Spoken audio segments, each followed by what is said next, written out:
When I was going through one of the most challenging times in my life, I found that I was waking up every morning with a ton of different things on my mind, and I was really struggling to sort it all out and just get some sort of clarity. And so I came up with a writing technique as an English teacher and writing instructor that would help me journal each morning and get my head straight.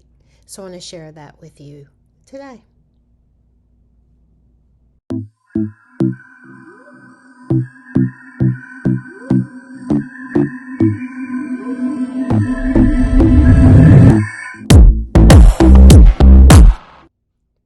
When I was going through the toughest time in my life between the years of 2014 and probably 2020, that would cover the time span of my separation, my divorce, the death of my ex husband, and then the early years following that. I would wake up in the morning and have about 10 different things on my mind at the same time. And I would want to journal because I was finding that expressive writing was helping me cope with my emotions and helping me to find some sort of way of regulating myself. But at the same time, I found that it was really hard for me to decide what I wanted to write about. And each day I would have a very limited amount of time to write because of all of my other responsibilities. As an English teacher and a college writing instructor, I was used to creating templates for my students, and it would help them sometimes when they would have trouble putting words on the page to give them some sort of an organizational structure. And so that's what I decided to do for myself for a number of reasons. And one being that I didn't know where I wanted to take my writing.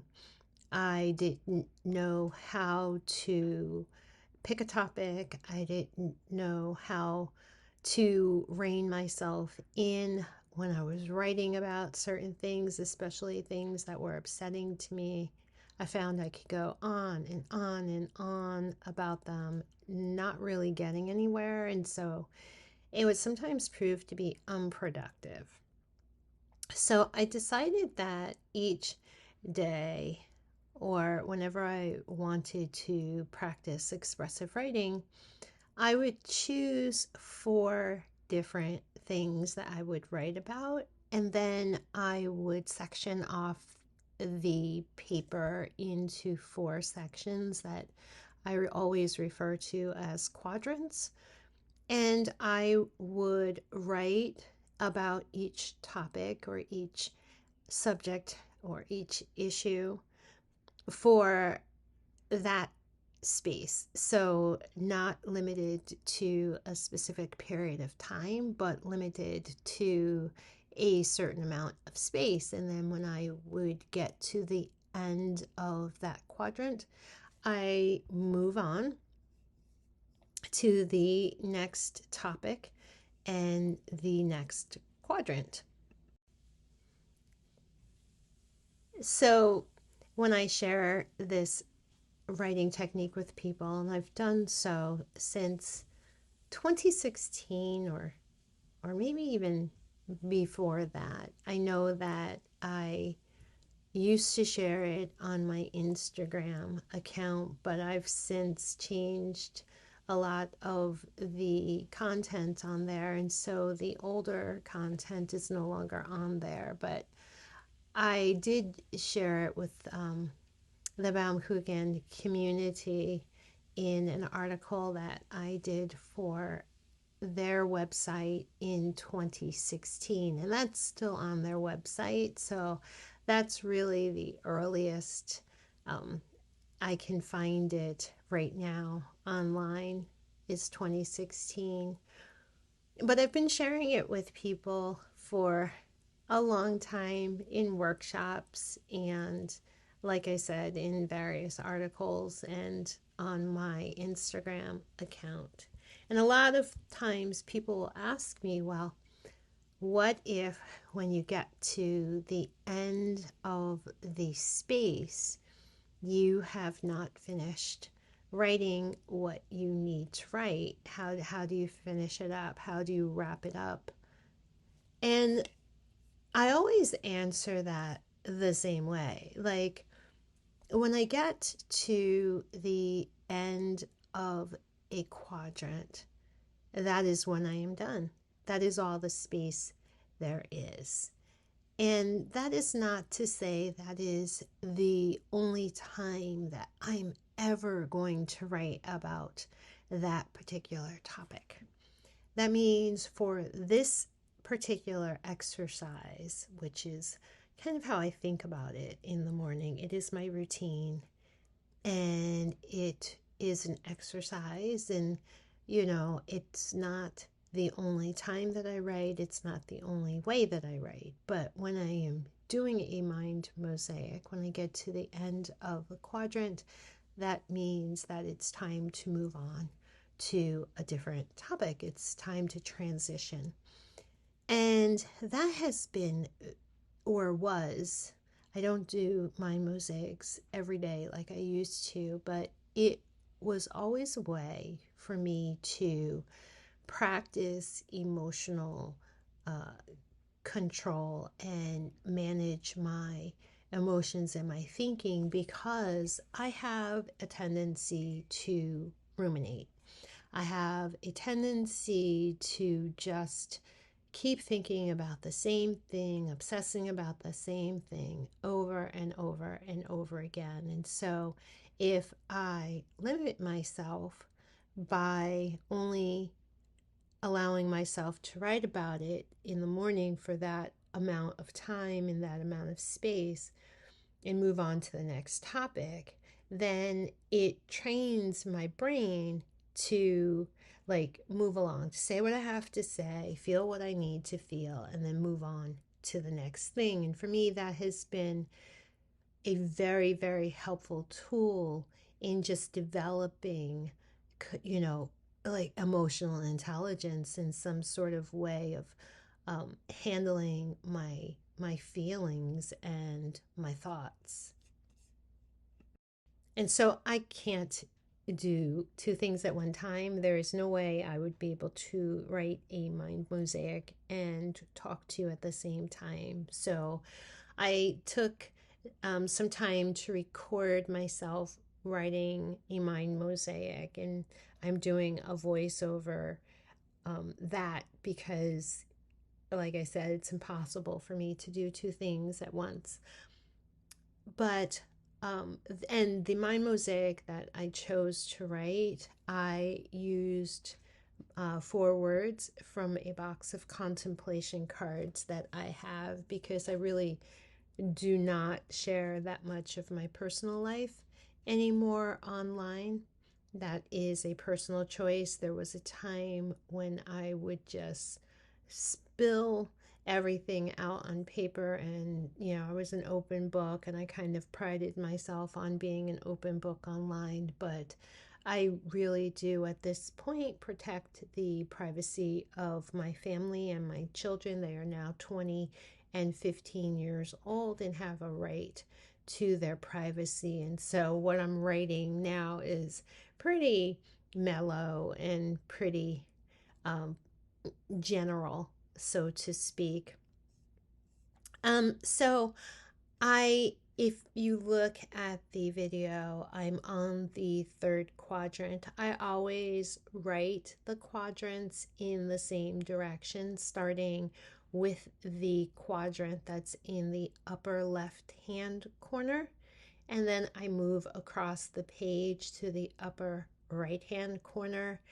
And then it's like I'm going in a clockwise rotation. I'll then go to the lower right corner and then always end in the lower left quadrant. And I find, and others have confirmed, that they also find that it's kind of going in a circle gives you a sense of motion, movement, but also closure. When you get to the end, it is like you have physically come full circle. And so that is how I always order them. I always write all 4 of my headings first, and then I begin my rating. But I've learned over the years, teaching the technique, that people do it in different ways, and some people will do the first heading and hold off writing the second heading until they finish that quadrant. And then whatever is on their mind at that particular point in time, sometimes they're drawing on what they've written in the first quadrant, then they'll put the heading in the next quadrant. And over the years, this technique has evolved for me.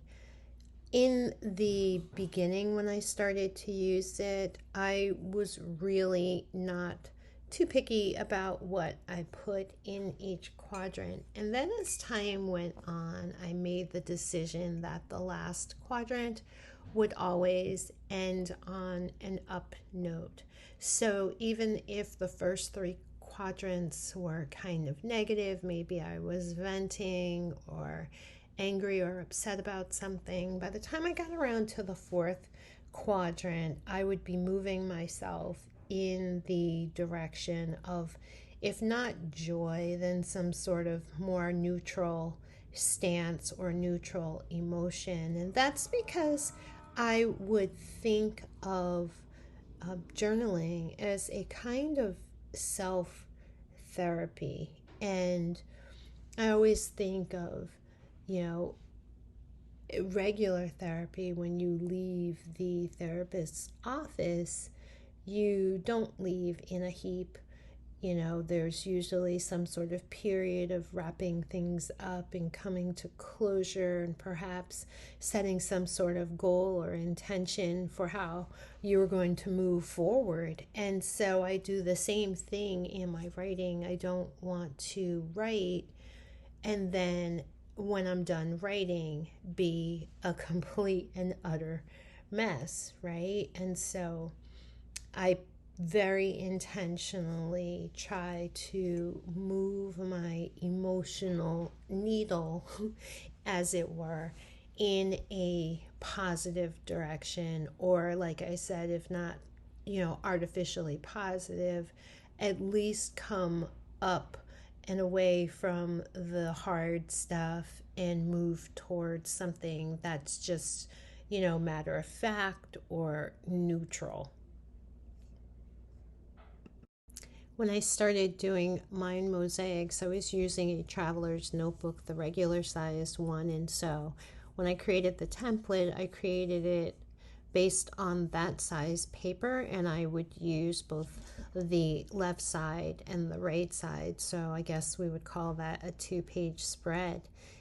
Later on, I moved to an A5 notebook, and so the pages are wider, and I found that trying to use a 2-page spread would take more time. And so I do A5 on just one piece of paper, and I divide it into 4 quadrants just by eye. I never go crazy with it trying to measure anything evenly.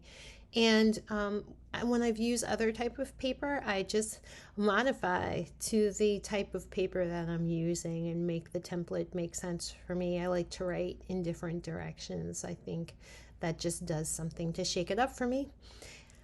I hope this helped. I hope you enjoyed this information and will find it to be useful.